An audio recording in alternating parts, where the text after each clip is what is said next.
So almost every CEO of every big bank went. The only person missing, according to your story, was Jamie Dimon of JP Morgan Chase, and he couldn't make it for some reason. But why were 5 of the 6 big bank CEOs summoned by Fed Chair Jay Powell and Treasury Secretary Scott Bessent? Well, we know, Tim, that in the past few days, in the past few weeks, even concerns have been raised about the severity and the strength of this new model by Anthropic, this tool called Mythos, which basically Anthropic have said can essentially at a user's will detect extreme vulnerabilities in things like web browsers, in security systems, and basically presents a whole new level of cyber risk for countries, for companies, for huge institutions. And Anthropic have admitted that they know the severity of this. They have acknowledged and are taking it very, very seriously. They've had a limited rollout for testing purposes among a select group of companies. We know JP Morgan is one of those. That's public.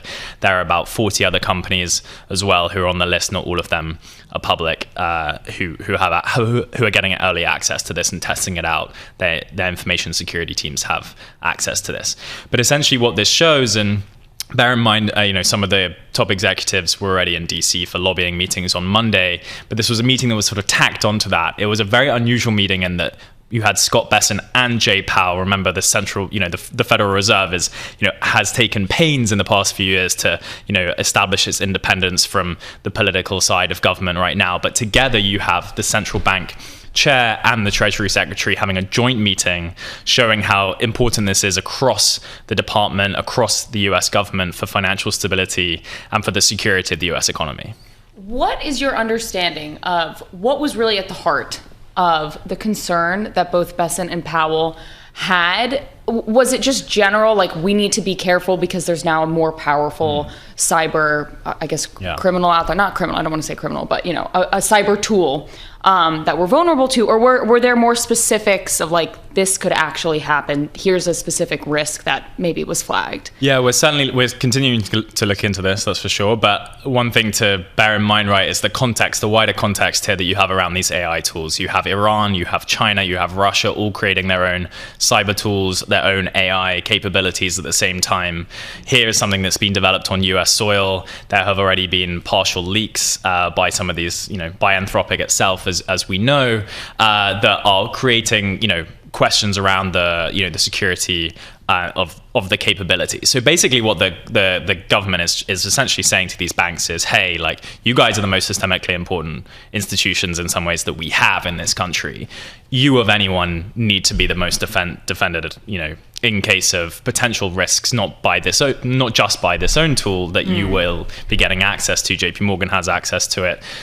We know that other companies are getting access to it soon as well. And that is, that to them is sort of the core of this. Like, can you test this? Can you help us evaluate its own risk and the risk that we might face from elsewhere as well? And can they?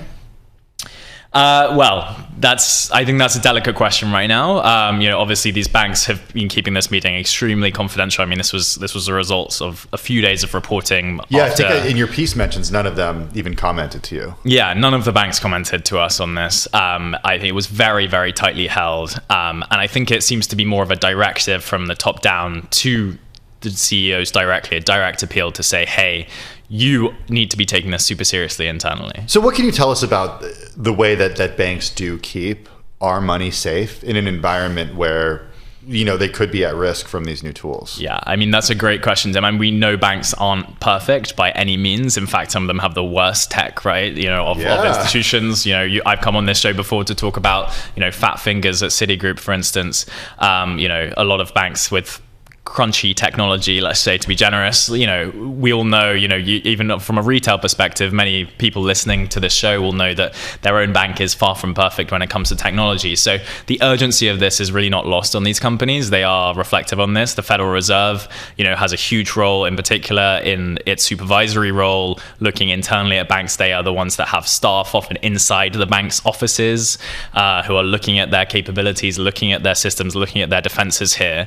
And they've obviously been evaluating that and evaluating the new tools and the new capabilities that are both available to these companies, but also to people who might want to hack these companies, and have decided that, look, the equation and the balance that stands right now is serious enough that this needs to have like, a top-down, extremely detailed and serious approach to what's going on here.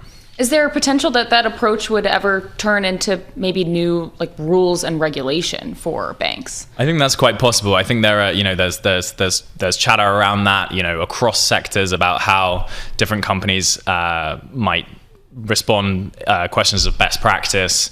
As we all know, across Wall Street right now, a lot of banks, have public partnerships with certain companies, are trying out lots of different tools internally, whether that's for their engineers, their junior analysts, all this kind of thing. They are already playing around in the sandbox as it is, but I think it's only inevitable that at some point there will be some formalization of what's required. Todd, I think what's particularly chilling in a scenario like this is just because one American company has this technology now doesn't necessarily mean that other companies won't get it soon and that it won't easily fall into the wrong hands at some point soon. I think people are pretty shocked about how quickly this tech moves, but no question, everything's moving in the direction where it just gets better, and more impressive and more impressive. What happens then? It seems like this is, it's always going to be a race between sort of the bad actors and the ones who are trying to keep this stuff safe. Yeah, I mean, it's not, you're right, Tim, and it's not just Anthropic's own tools, but who could replicate that, right? A lot of this, a lot of AI source code is open source.